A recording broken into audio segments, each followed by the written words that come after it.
Assalamu alaikum, my dear students. Today, our topic is guiding values of Indian Constitution.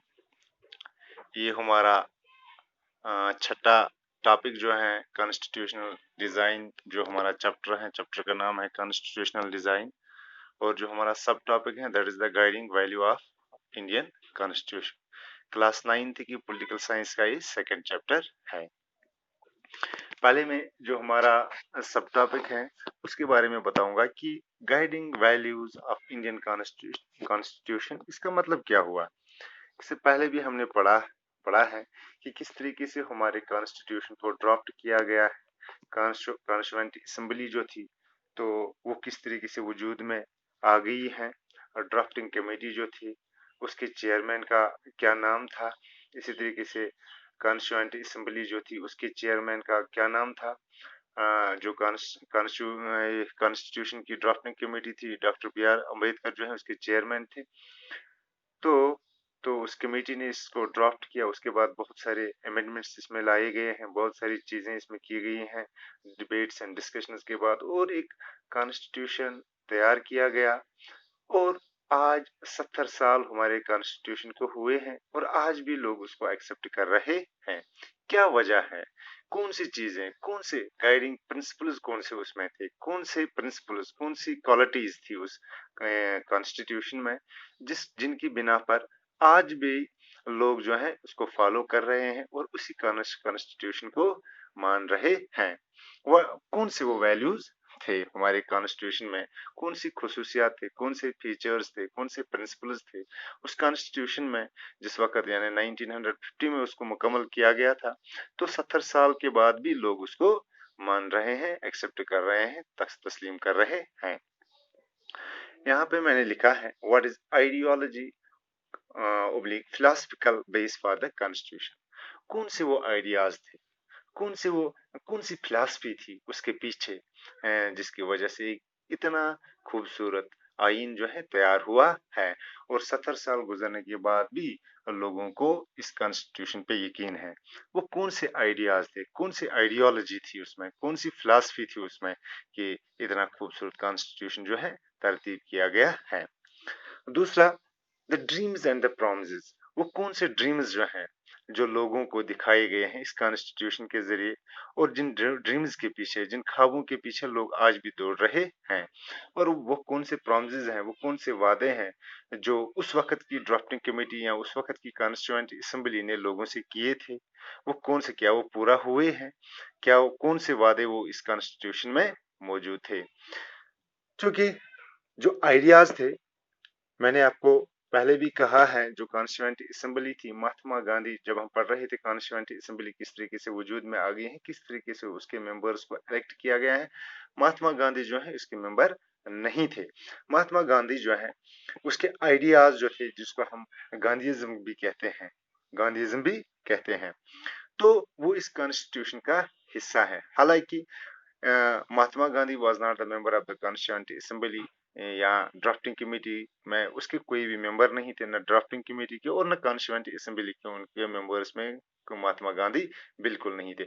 मगर जो constituent assembly थी, whole constituent assembly, whether drafting committee और other members of this assembly, वो क्या कर रहे थे, they were the followers of the Mahatma Gandhi. क्योंकि हमने देखा है कि आज़ादी की जो जदोजहद हो रही थी हिंदुस्तान में 1900, खासकर 1900 से 1947 तक, उसमें महात्मा गांधी का एक बहुत बड़ा रोल रहा है, एक बहुत बड़ा किरदार रहा है। बहुत सारी मोमेंट्स जो है महात्मा गांधी ने शुरू की हैं और लोग जो है उसके फॉलोअर्स थे, उसको मानने वाले थे, लोग जो है काफी ज्यादा सपोर्ट कर रहे थे। लिहाजा जो कॉन्स्टिट्यूएंट असेंबली थी जिसने क्या किया है, खासकर ये कॉन्स्टिट्यूशन जो है ड्राफ्ट किया है, वो, हालांकि गांधी जी खुद जो है उस कॉन्स्टिट्यूएंट असेंबली, इस असेंबली का मेंबर नहीं था, लेकिन जो वहां के मेंबर थे, मैंने आपको कहा था 300 मेंबर जो हैं वो उसमें थे। उन 300 मेंबर्स में क्या है, गांधी जी नहीं थे, लेकिन वो तमाम लोग जो थे इसके फॉलोअर्स थे। लिहाजा कॉन्स्टिट्यूशन हालांकि गांधी जी ने नहीं बनाया है, लेकिन जिन लोगों ने बनाया है इनके गांधी जी के आइडिया को, जिसको हम गांधीइज्म कहते हैं, उसको साथ साथ लिया है, उन चीजों को इस आइन में, इस कॉन्स्टिट्यूशन में डाला है। क्योंकि गांधी जी जो है उसका खासकर आइडिया जो क्या था, वो ये चाहते थे कि जितने भी, चाहे वो हाई क्लास हो चाहे वो लो क्लास पीपल हो, यानी चाहे गरीब हो अमीर हो, वो क्या आगे बढ़ना चाहिए, उन पीछे कोई नहीं रहना चाहिए। और तमाम कम्युनिटीज जो है, तमाम कम्युनिटीज या तमाम मजाहिब, जितने भी मजाहिब के लोग यहाँ पे रह रहे हैं, उनमें क्या होनी चाहिए, हार्मनी होनी चाहिए, भाईचारा होना चाहिए। ऐसा नहीं कि एक कौम या एक मजहब के लोग दूसरे मजहब के लोगों के खिलाफ हो जाए, या ऐसा कोई चीज कॉन्स्टिट्यूशन में नहीं रहना चाहिए जिससे लोगों में क्या ये बद इत्मीनानी पैदा हो। दूसरा, जो अनटचेबिलिटी हमने पढ़ा है कि अनटचेबिलिटी जो है उस वक्त हिंदुस्तान में पीक पे थी, वो इसके खिलाफ भी थे। हालांकि कॉन्स्टिट्यूशन में भी इस चीज का ख्याल रखा गया है, क्योंकि ये गांधी जी के आइडियाज थे। उन्होंने अपने इन तहरीक के दौरान जो जद्दोजहद वो आज़ादी की कर रहे थे, उसके दौरान जो है इनका स्पीच वो देते थे, क्या क्या हमें क्या करना है।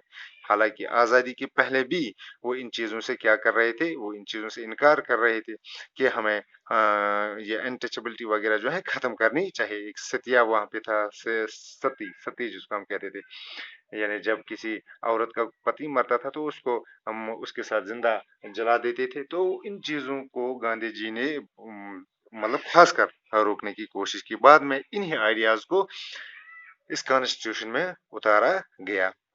लेकिन वहां पे दूसरा जो शख्स था, डॉक्टर बी आर अम्बेडकर, जो कॉन्स्टिट्यूंट या मैं कहूँगा ड्राफ्टिंग कमेटी के चेयरमैन थे, जिन्होंने इस कॉन्स्टिट्यूशन को मतलब ड्राफ्ट करने में उनका एक बहुत बड़ा रोल था। लेकिन उनका जो आइडिया था, that was different from the Gandhi. Gandhi ji के वो अगेंस्ट था, गांधी जी के वो अपोजिशन में था। कैसे अपोजिशन में था? क्योंकि मैं आपको बताऊंगा कि गांधी जी जो है वो हर एक को आगे ले जाना चाहते थे, लेकिन थोड़ी बहुत डिफरेंस थी। ये भी आगे ले जाना चाहते थे, लेकिन रिजर्वेशन आपने जो हम आज भी देखते हैं, जो weaker sections of the society होते हैं, इकोनॉमिकली जो backward sections of the society होते हैं, इनको अपलिफ्टमेंट, उनकी अपलिफ्टमेंट के लिए जो है रिजर्वेशन की मांग जो है कौन कर रहे थे? Doctor B R Ambedkar. हालांकि गांधी जी जो है बिल्कुल इसके खिलाफ थे। तो कुछ चीजें जो थी, कुछ आइडिया जो थी थे, तो उनमें उनकी वो एक दूसरे को अपोज कर रहे थे। जैसे बी आर अम्बेडकर ने एक और आइडिया था कि one man one vote and one vote one value. ये आइडिया जो था, ये किसका था? ये बी आर अम्बेडकर का था। और इन आइडियाज को किस में लाया गया है? इसी कॉन्स्टिट्यूशन में लाया गया है। One man one vote and one vote one value, यानी एक आदमी का एक वोट होना चाहिए और हर एक वोट का एक ही सेम वैल्यू होना चाहिए। ये कुछ आइडियाज थे जिसकी वजह से ये हमारा कॉन्स्टिट्यूशन जो है इतना खूबसूरत बन गया है। और इसी वजह से आज 70 साल बाद भी इस पे लोग जो है भरोसा करते हैं, क्योंकि इसके पीछे बहुत ज्यादा आइडियाज थे। बड़े बड़े लोगों के, बड़े बड़े फिलासफर जो थे, बड़े बड़े जो पॉलिटिशियंस थे उस वक्त के, या बड़े बड़े जो फिलासफर्स थे, तो उनके जो आइडियाज थे, उनकी जो आइडियोलॉजी थी, वो इसके पीछे थी। इस कॉन्स्टिट्यूशन को तरतीब देने में उसके पीछे उनके आइडियाज थे, जैसे महात्मा गांधी की या बी आर अम्बेडकर की। इसके अलावा भी बहुत सारे लोग थे जिन्होंने अपने अपने आइडियाज दिए हैं, और इन्हीं आइडियाज की वजह से इतना खूबसूरत कॉन्स्टिट्यूशन जो है ड्राफ्ट किया गया। तो ये थे गाइडिंग वैल्यूज, जो हमारा कॉन्स्टिट्यूशन है उसके गाइडिंग वैल्यूज हैं। क्यों ये इतना खूबसूरत है और क्यों लोग इसको फॉलो आज भी कर रहे हैं? कौन सी फिलॉसफी थी, कौन सी आइडियोलॉजी थी जिसकी वजह से लोग जो है, जिसकी वजह से इतना खूबसूरत कॉन्स्टिट्यूशन जो है ड्राफ्ट किया गया। तो नेक्स्ट वीडियो में हम इंशाल्लाह पढ़ेंगे डिजाइन ऑफ द प्रीएम्बल, जो प्रीएम्बल हमारे कॉन्स्टिट्यूशन का है। इसको हम एक्सप्लेन करेंगे कि किन वजूहत की बिना पर इस प्रीएम्बल को लिखा गया है और क्या क्या चीजें हैं जिसको इस प्रीएम्बल में लिखा गया है। तो तब तक के लिए खुदा हाफिज, अस्सलाम वालेकुम।